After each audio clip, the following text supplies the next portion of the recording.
Hello and welcome to the Crimson Stitchery, a video channel about making all that's beautiful and useful. My name is Anushka and you can find me elsewhere online as Asawatelling, that's Asawatelling, and that is my username on Instagram and Ravelry, where we have a Ravelry group too. And do click into the down bar below here on YouTube in the description box where you can find all relevant links to the things that I mention in this video. So thank you so much for joining me and I hope that you are well. I'm recording on a Sunday afternoon and the sun's just popped out to warm me up just when I've donned a wool jumper. So in this episode I've got lots of nitty goodness to chat with you guys about. After doing hardly any knitting at all, somehow suddenly I've ended up with a whole bunch of things to talk about, so that was quite surprising. And I'm also going to be chatting about knit-alongs that are going along with the Crimson Stitchery, a little bit of mending, a little bit of sewing, and then at the end in conversational threads I'm going to be reading a poem, which I know that some of you quite enjoy the readings that I do as part of my conversational thread section. So keep watching for more. So without further ado, I have a finished object, and this is my crochet eclectic jumper, also known as eclectic sweater. It's got two different names on Ravelry, and it's from a back issue of Inside Crochet that I downloaded online. And I absolutely love it. I just keep doing this and kind of holding out my arms so that you can notice all of the shaping that's on the sleeve. And yeah, it's finished. So it's part of my, it's a project that I made as part of my Stashless 2020 initiative, which is a year-long knit-along, crochet-along, craft-along, whatever you want to call it, that's running, where we are aiming to make a big dent in our stash, and that's happening over on Instagram with the hashtag Stashless2020 and over on Ravelry. So I made this jumper using everything that I already had. It was leftovers, it was things that I had unravelled because they were old projects that didn't work, and it was a few kind of random things kicking around in my stash where I was sort of saving it for a project but maybe that didn't work out or I changed my mind. And I've always found that it's all of these random things in my stash that are building up that seem to cause me, you know, the most storage issues, and also are just quite irritating to have around. So it was really amazing to draw it together into this crochet project. And it's the first time that I've crocheted a garment. I'm just getting up close so that you can see all of the different stitch patterns that are in there. So it was so interesting to have an opportunity to learn loads of different types of crochet stitch, and I think it combines it really nicely. It's just a little drop sleeve number, very cropped. I must say that I got a bit enthusiastic when measuring myself and choosing the size, and I probably should have gone a size up, but you know, it fits quite nicely when it's just over. This is just a kind of slinky little gown, but it's a little bit tight when it's over something a bit thicker, more like a shirt. But anyhow, I'm really quite boiling in this. I'm going to have to take it off in a moment, but I'll just keep talking through it. So I made the smaller size, and then as usual, I never really follow a pattern 100%, never. There's just always something that I need to adapt, change, improve, adjust. And this pattern had you crocheting the body in sections, I think, and then seaming them up, and I thought there's absolutely no point doing that. So I did the body in the round because there was no shaping, so that was really easy. And that meant that I eliminated one set of ends to weave in, because let me tell you, it has taken me absolutely ages to weave in the ends. I dedicated a whole day of the recent Easter bank holiday weekend just to sewing in ends, and even just when I was about to film this video I found another one sticking out that I had to quickly stitch in, so that has been really significant. So yeah, did the body in the round, and then I added way more shaping in the sleeve. I made the cuff very small, and then I increased up to the larger size available and made it quite blues on up to the elbow, and then I decreased it down, and you can see that there's much more puff going on here than there is up here, because I didn't want it to look, you know, like a Renaissance shirt. I wanted it to be shaped, and I think that that has worked really well, because there's not too much fabric up here and it's all of the drama is contained below the elbow. So yeah, that was definitely successful. And what else did I do? Oh, something probably happened with my gauge, although I did do a gauge swatch, and the neck feels extremely tight, so I have to keep kind of tugging it down, and haven't blocked it yet. But yeah, overall I'm super happy with it. The crochet really allowed me to use up my stash in a really effective way, because I've got all sorts of different yarn weights in here. I've got a very thin 4-ply, I've got like sock yarn, I've got Aran weight yarn, DK, some of the yarns I held double. And it really just all comes together, and you don't really feel in the finished project that, you know, there's the different yarn weights and the texture. The crochet kind of homogenizes everything slightly. So yeah, highly recommended. The other thing to note is that there is something weird in the pattern between the charted instructions and the written instructions, but if you just keep looking at the picture and following it, you get a sense of what you're meant to do. I think the mistakes become quite obvious. So it's easy enough to figure out, even if you, like me, have never crocheted anything more than a granny square or hexagon, as on this blanket behind me. So yeah, it was a great opportunity to use up loads of yarns, crochet a garment, and just generally do something new. So that ate up loads of scrap balls, although I've still got in this bag here, I've still got leftovers of the leftovers, which is always an issue. But I was quite pleased with myself for doing that. And then I've got another finished object too, which is my candy cane socks that have been my sock project for a little while now, using West Yorkshire Spinners Christmas yarn that was sent to me by a viewer through my destashing swap thread over in the Ravelry group, where if you've got some, you know, random things or you need something specific, you can put a post up calling for an exchange. So yeah, do hop over to the Ravelry group to explore the kind of associated stashless threads. So yeah, finished these, and they have really grown on me, even though they're so bizarre. I think it's kind of like this sweater. When I first started it, I really enjoyed it, but then I think I always have a crisis of confidence about a third of the way through a really colourful project, where I start doubting how vivid and how lurid it might be. But yeah, stuck with it, and now I really kind of enjoy them actually. So I'm quite looking forward to having these to wear on December the 26th or thereabouts. And I was using the red sock yarn that was already in my stash hanging around, so a little bit of destashing for me and for someone else as well. And then yeah, I'll keep these. So I've got leftovers of this sock yarn still, and I think I'll probably use that to make a second pair, because I found that with a lot of 100 grams kind of large mass-produced balls of sock yarn, I can get 2 pairs of socks around a size Europe 39, I think that's US 7.5 or 8, something like that.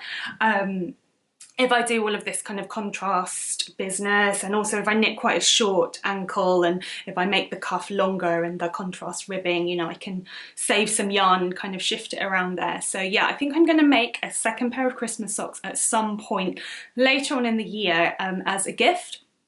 So Stashless 2020 goals definitely being well met.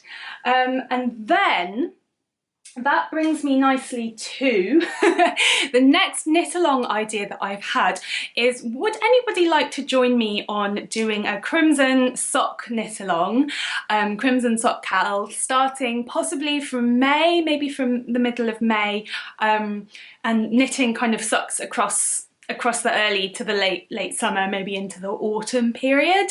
I know that there's lots of people who have expressed interest in knitting socks, or maybe they've knit other things but not socks before, and they're looking for some kind of support. And also, if you've purchased my sock patterns that I've designed from Ravelry, there's also people that have mentioned that, you know, they're looking forward to starting them but they're a little bit intimidated, or yeah, just generally kind of having some community support around sock knitting, which would happen with an Instagram hashtag and over on Ravelry. So if you're interested in a Crimson sock cal, please do drop me a comment down below and let me know if that's something that you'd like to do. It would run quite nicely in conjunction with Stashless 2020, I think, but you know, obviously you can buy yarn if you need to. And then that brings me nicely to my next project, which is a pair of socks. So this is something that I've designed using yarn that I bought in July, so it was last July, that is. So it's been in my stash for, yeah, quite a while, and it's the fact that I bought only one 50-gram ball of Coop Knits socks, yeah, and I've managed to knit a pair of summery lacy ankle socks, and I'm just giving you a quick peek of the design. So they're very lacy, they're slightly ribbed, and there's lots of knitty, socky detail on them. And I'm planning on releasing this as a pattern, so it would be great to have this as a kind of summer socks knit along with company. And I'm going to be knitting a second pair, which are slightly longer in the ankle too. And I've got quite a few ideas for different kinds of socks with holes, slightly lacy summer socks that will be fun to knit, which is sort of the whole remit of the sock patterns that I've written already. I've got 2 sock designs in my Ravelry store, and it's the idea that they're not difficult per se, but there's just enough in them to keep your attention going, and then there's things in the pattern that will teach you something more as well, a new skill, you know, whether it's the direction of knitting or the stitch pattern or a small detail of construction. That's sort of my aim, because I feel like there's so many really stunning sock patterns out there that I know that I will never knit, because I knit socks to relax, and it's something that helps me really feel like I've achieved something. So any really difficult sock pattern that I've started, I've just never ended up finishing, and yet I make so many, you know, plain stocking stitch vanilla socks, and, you know, just the simple knit and purl kind of stitch patterns are what I'm drawn to. So that's sort of the idea that I'm going with my sock pattern designing, and that's what would kind of feed into the Crimson Sock Knit Along as well. So I'm really hoping that I can knit up the second sample quickly and release the pattern at some point in May. And yeah, love to hear what you guys think. And then the last thing that I've got to show you is something that has knit up really quickly just in the last couple of days. I was actually feeling a little bit under weather, not with coronavirus, just with, you know, normal health stuff, and I didn't have a lot of energy, so I did quite a lot of knitting and trashy TV watching. And what it is a pattern from A Stitch in Time Volume 2 by Susan Crawford, which is the compendium of reproduced vintage knitting patterns, and it's called, it's got like a funny name, Quick Work in Thick Wool. So I'll show you that. And Quick Work in Thick Wool. So it really has turned out to be quick work, and it's a bottom-up seamed raglan with a lovely little twisted rib pattern. And I am making it in pink, and I'm actually doing it for my grandma. So I've knit it in Gilead, which is this lovely French non-superwash merino. It's slightly toothy but still quite soft, and there's something that's just been so enjoyable about knitting with it. It's, you know, I just keep thinking, what else could I knit with it? And I ordered this yarn as a sort of motivation and a treat, because I'd finished this jumper, I finished a cardigan which was a sort of whip from the autumn that you've seen 2 episodes ago, and, you know, scrap socks and a scrap hat and a bunch of other things, and I thought, okay, after I've done all of that, I'm definitely going to reward myself by buying new yarn. And I was so enthusiastic about the yarn coming because it was so lovely and I'd wanted to try it out for so long, that I just cast on straight away, and with that enthusiasm I knit up this is the back and this is the front. So nearly halfway there. I'm going to modify the sweater. I'm not going to do elbow length sleeves. They never work out for me, in my opinion, body heat issues and all of the rest of it. I just end up with freezing cold arms. So yeah, I'm going to change that to full length sleeves and not put the non-functional buttons on the raglan, because I didn't bother to knit in buttonholes and a button placket, and the idea of just having buttons is just a little bit annoying to me. The other thing I'm thinking about changing is that the instructions for the front and the back of the neckline of the raglan are exactly the same, and I don't want there to be too big a dip in the back, because back of your neck can get quite cold, and I think that should be kept, you know, warm. The back of your neck and your shoulders should be warm and protected, you know, keep your muscles warm, because we do a lot of leaning forward in our life, we don't do a lot of leaning back. And if, yeah, anyway, personal health issues, I guess.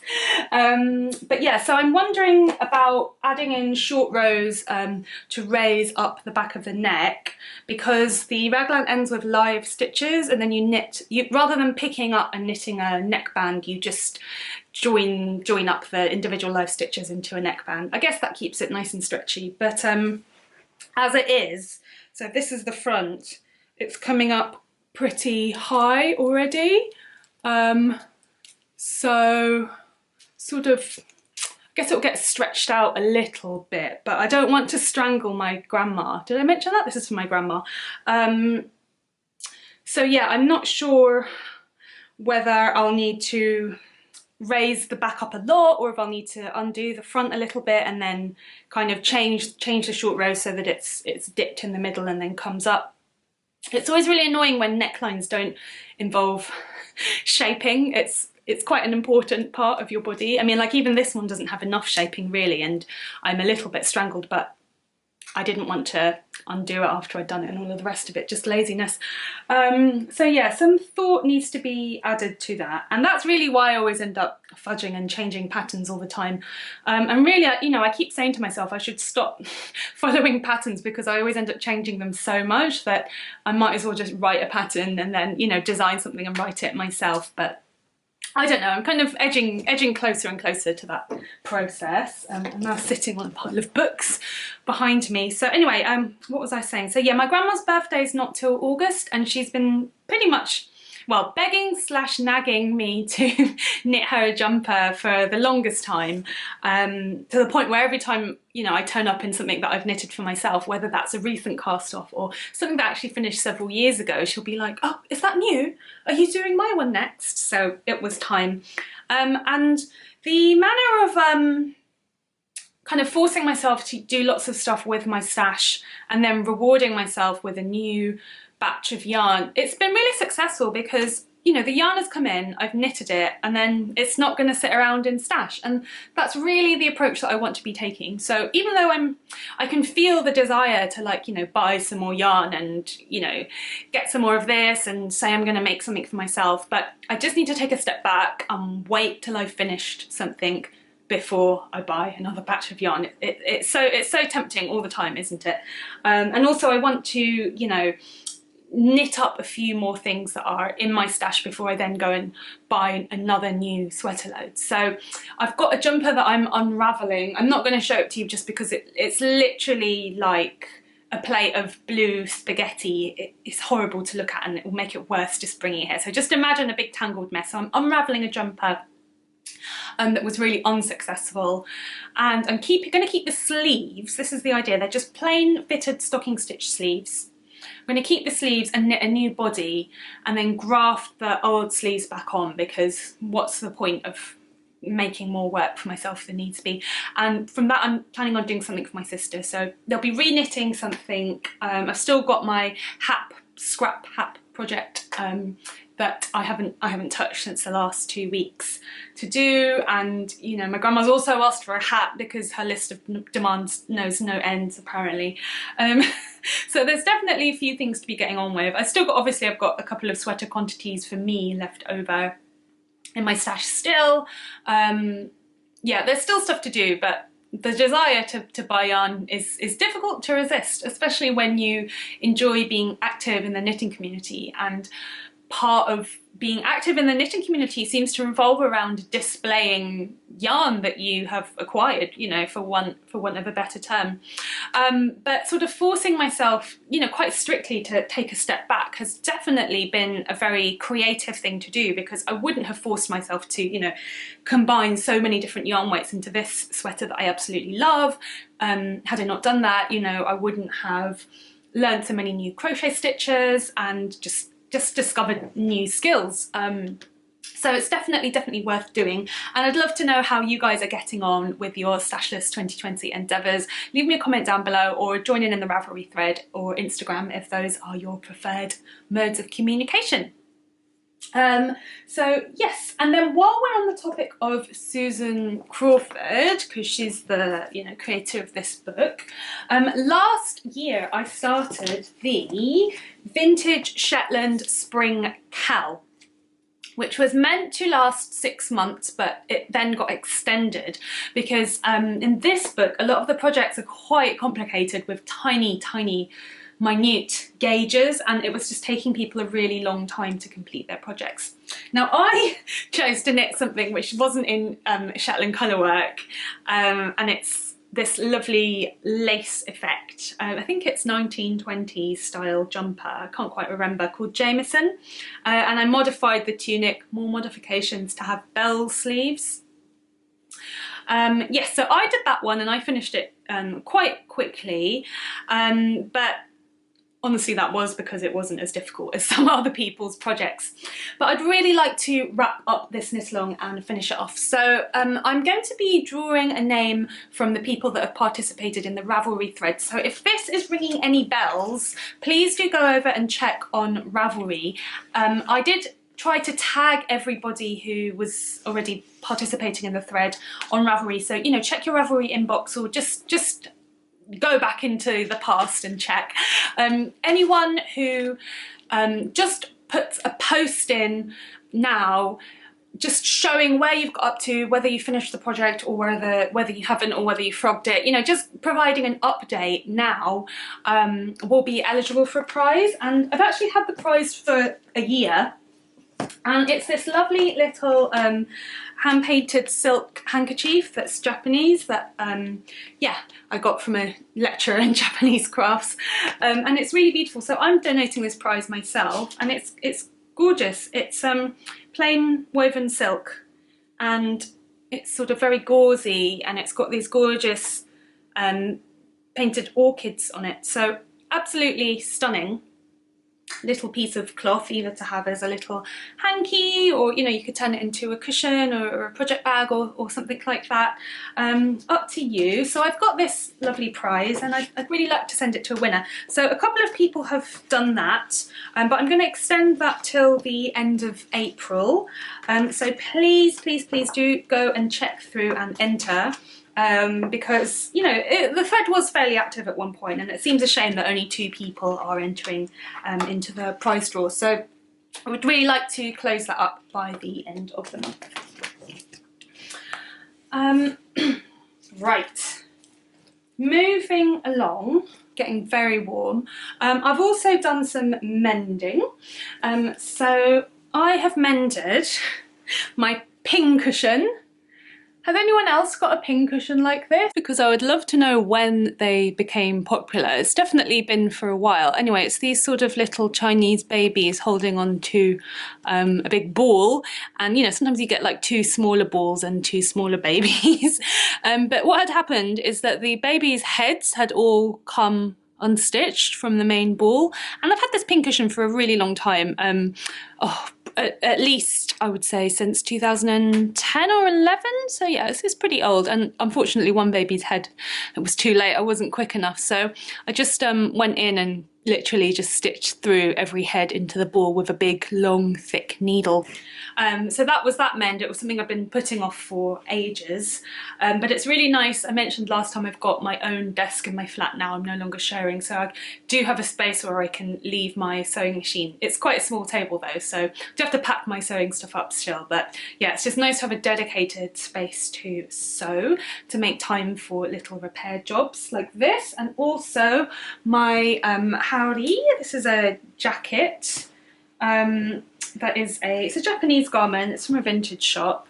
I think it's probably from the early 70s, but that is a guess based on information from like a Japanese friend and her mum, who had their own collection of stuff, just from what they've told me. So I'm thinking it's from the 70s, but not quite sure.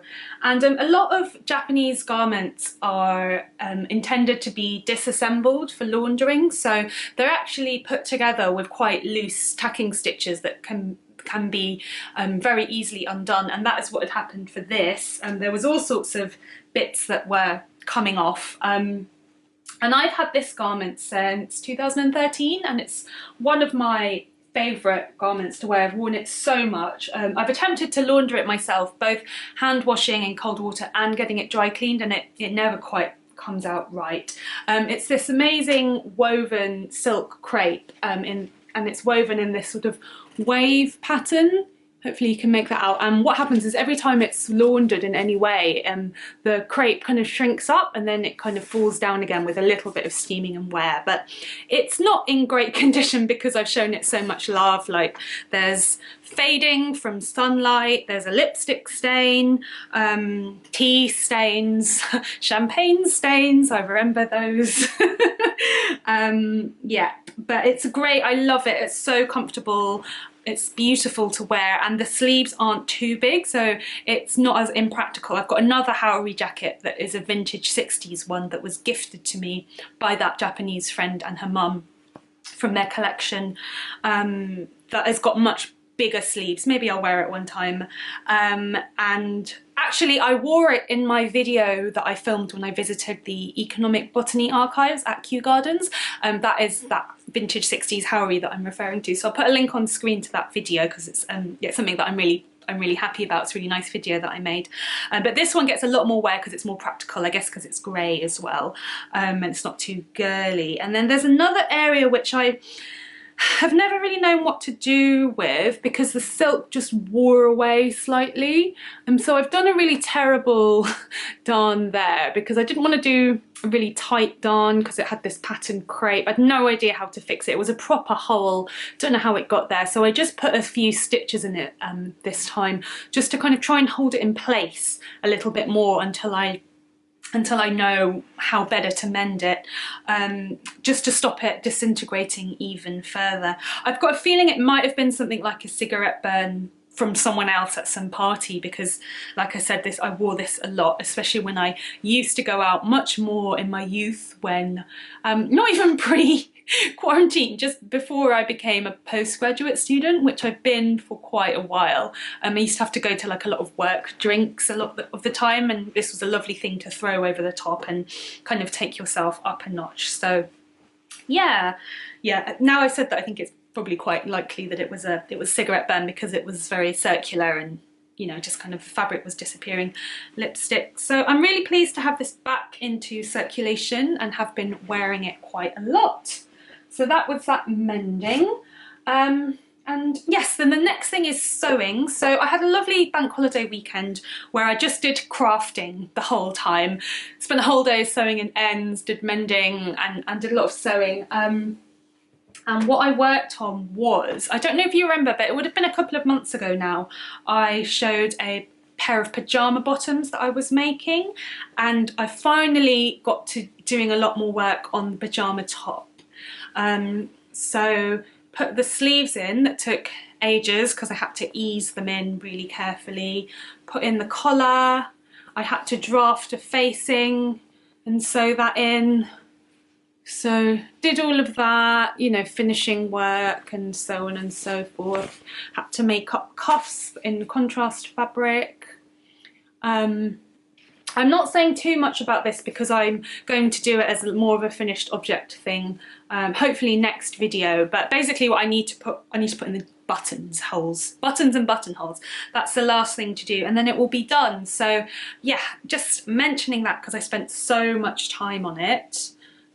Pun not intended, and I will show it to you properly another time, but I can't wait to have another pair of pyjamas because I really like having blue pyjamas. It's just very few things in my life I like to be very set, like pyjamas should be blue, and yeah, I don't know, bed sheets should be white, but in other areas in my life I'm a much more all over the place with colour and pattern. But there's just a few areas where I'm, yeah, pretty anal, let's just admit it. And yeah, blue pyjamas. And I have an existing pair of brushed cotton flannel navy blue pyjamas with owls on them. This one's got cats, in case you managed to glimpse that. And they were shop bought. They were bought very cheaply from a high street store. And you know, they're terrible, like there's no pattern matching. The owls are really like that and really quite bad quality, but I've been wearing them since, when did I buy them? 2014, so coming up to 6 years, which for a ready to wear like fast fashion high street thing is probably quite a while. You know, they're very faded, but the main thing is that they've really shrunk. Like they were always slightly bracelet length, you know, like not here, but they were here. And I put them on the other day and they were up to here. So the fabric has properly shrunk, and the fabric of the trousers has shrunk as well, because it's getting more, I'm getting more and more exposure as I wear them, let's just put it that way. I was having a laugh with my partner. I was like, oh no, the corona diet has struck and I've got so much bigger, but actually it's the pajamas that have got smaller. And yeah, by corona diet, I think I'm referring to corona gut, but I'm sure I'm not the only person who is being afflicted by this. Really need to do a bit more movement and exercise. But anyway, so enjoying those pajamas, and yeah, I'll talk about them more, about the pattern and stuff more when I finish this top. You know, it needs another good solid focused afternoon of work to just put in all of those buttonholes and do the final press and, you know, snip away all the threads and all of the rest of it. And then yeah, I'll show you properly because they're really sweet. And then I would really like to make another pair of pajamas so that I can ditch the shrunken flannel ones for good. Really, I'm weirdly attached to them. It's kind of like they're so dysfunctional now, but I've had them for so many years that I can't seem to let go of them. But I would really like a pair of flannel pajamas again, so I'd have to order that in, that fabric, which means obviously before I do that I just want to make a few more things from my fabric stash. So I've got the idea of remaking this haori-ish, kind of remaking it, but I've got this Japanese woodblock print linen that I bought at the same time as this Japanese cat fabric, actually, in Singapore. But again, I'll speak more about that next time. But yeah, I'm thinking of remaking this haori, but as a bed jacket, as an unlined linen bed jacket. So it'd be a little bit stiff, but just so sweet to have like a navy and white bed jacket to match this. I do have quite a few dressing gowns, so I'm thinking something a little bit shorter. Possibly if I can dig around in my stash and find a bit of brushed cotton wadding, then I could put that in the collar so it's slightly padded. And yeah, just some plans out there. Oh, and now I'm looking at this jacket, I've found another place where it needs to be mended. Great, not. Anyway, so that's that, some plans. And yeah, really enjoying sewing again, and it kind of surprised me because I used to sew, you know, all day, every day. It was quite a few years ago now because I've been doing my PhD for 3 years, and then I did my master's over about a year and a half, and I was working through sort of half of that, and then it kind of started trailing off as I got more and more involved into university life. So yeah, it's been a while since I gave up my career in costume, and honestly I've never regretted it. I haven't looked back, but having had that career before going into postgraduate study has been a really formative part of my life, and it's been very formative in my approach to academic research. The fact that because I have a master's in fashion history, when I'm looking at garments, I'm really looking at them with the knowledge of how they were, how someone constructed them, and what it was like to go through that process and that job and all of the rest of it. So yeah, but anyway, as I was saying, it's been a while since that has been my job. And it's so different doing it now as a hobby, and I can really enjoy it. And it's interesting how much I forgot about the process of sewing. For instance, that when you're sewing something, hardly any time is spent doing the sewing. It's all, in my opinion, it's all leaning over the ironing board, pressing seams, and leaning over the cutting table, measuring and double checking and fitting, and there's so little of it that is just going to the machine and just running it through. And even, you know, hand stitching and basting and so on and tacking, that all comes into it. But that was interesting, and it all kind of came back to me a little bit. I guess in the process of like knitting and crochet, you're making the fabric the whole time, so it's very involved, and the kind of extra steps around blocking and sewing in the ends and finishing and, you know, all of those other things, tidying it up, and that is very much secondary. But with the dressmaking process, it's all embedded. So yeah, that was a lovely and interesting reminder that I'm pleased that I did, basically. I also just wanted to mention this thingy bob very quickly. So I took some very nasty polycotton scrap fabric that was left over from a very old costume job.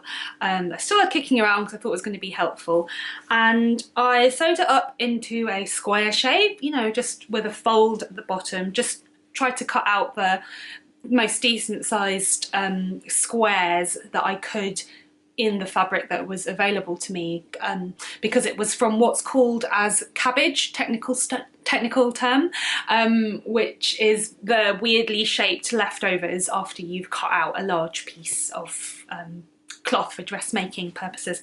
So yes, sewed this up.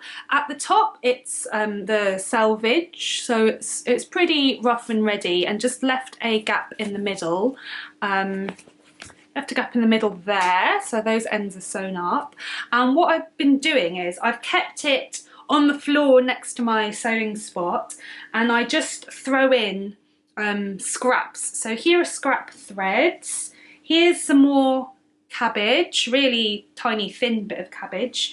I've also got an old t-shirt that fluff is coming out, that I cut up into small pieces.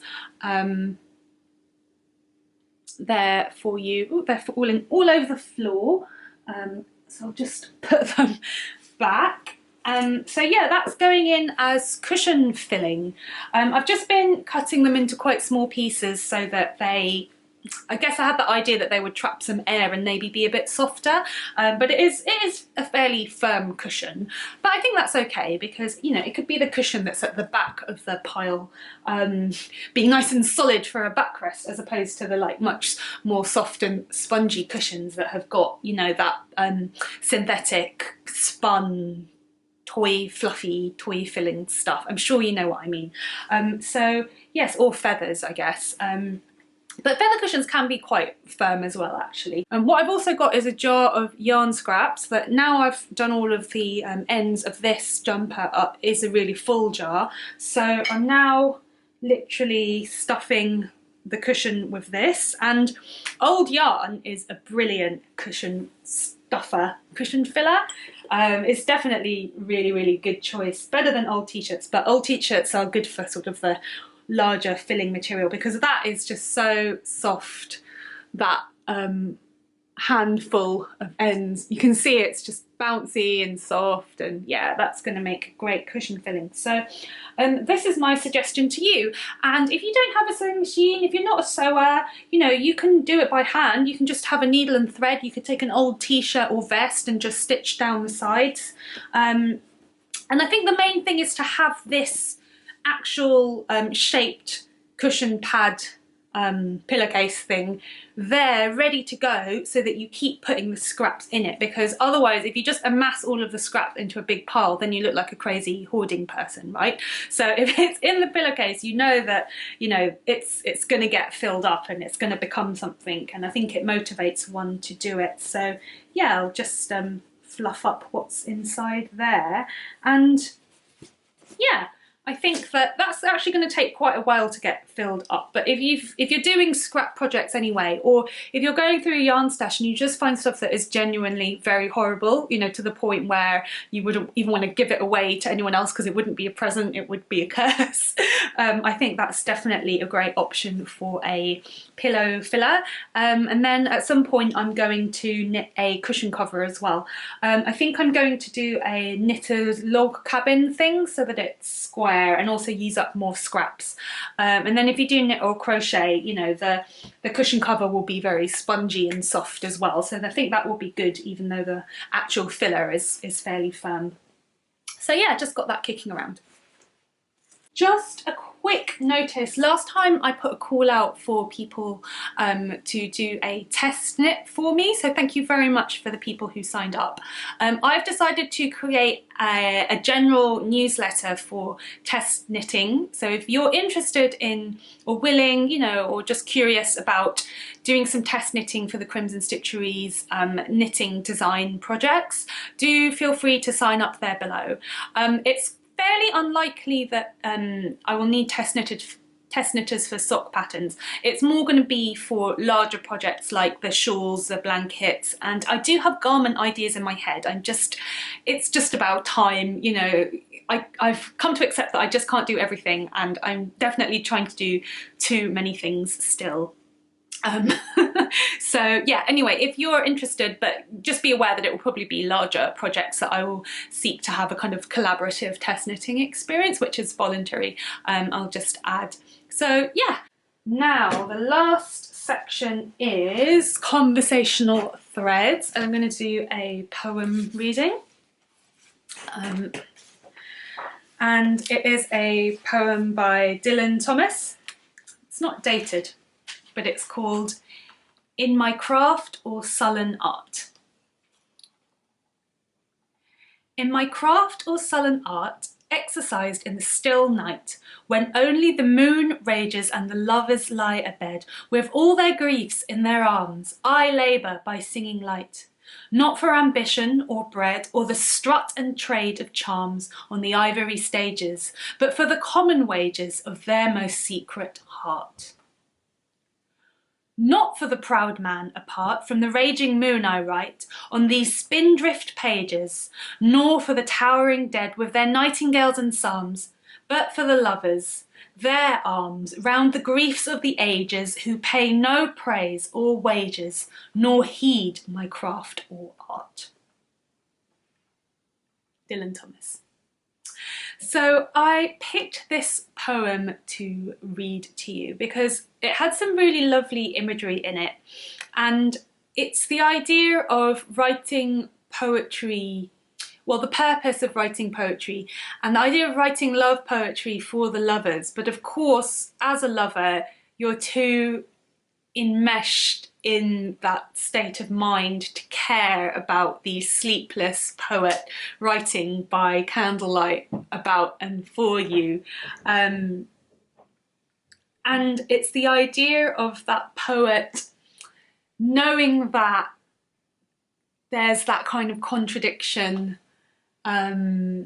there, and still being impelled to write on and to continue to craft on. And it's almost a pastiche of romantic poetry because it's, you know, the moon raging above the lovers.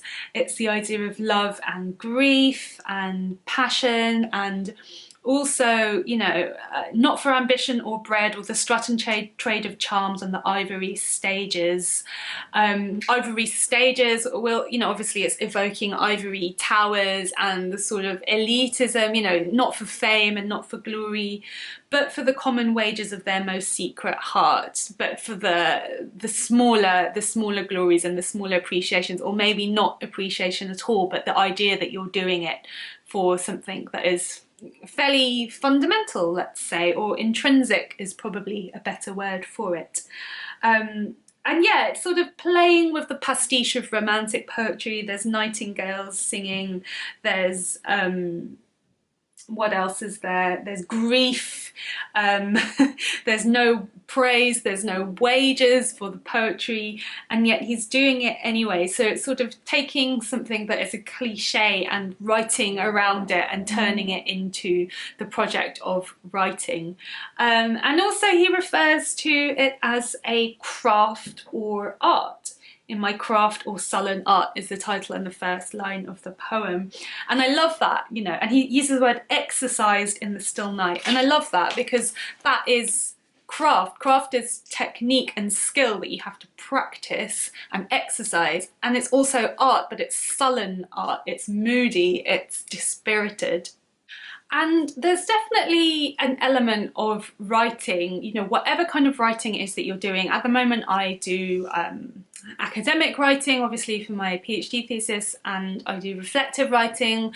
I write a journal, sometimes more regularly than at other times. And at times when I have the mind space for it, I write poetry and creative and reflective prose, which I like doing most of all. It's my favourite type of writing to do. I just don't get a chance to do it very much at the moment, that is. And there's an element of writing where it's very introspective and you just it's really hard. Like at times it's fun, but it's pretty horrible most of the time, to be honest with you, which no one ever believes me. And you know, unless you've done it yourself, unless you've written a book or a thesis, a lot of people don't realise how horrible the process of writing is. It's very lonely, you're in your own head the whole time. Yeah, that's just how it is, and it's very introspective, and you're kind of constantly fighting with yourself and saying, why am I bothering to do this? What is the point? And I've been thinking about this lately, especially in light of the global pandemic, where a lot of people, you know, my peers, other PhD students, you know, people are saying, questioning what is the point of doing this at all? Doing anything, but also, you know, what is the point of researching my thesis? And I have had that thought as well, like, what is the point of my research into old clothes? I'm laughing because it feels like hyperbole, but anyway, the point is you go very up and down, and you're constantly questioning why you're doing something and sort of psyching yourself up to keep doing it.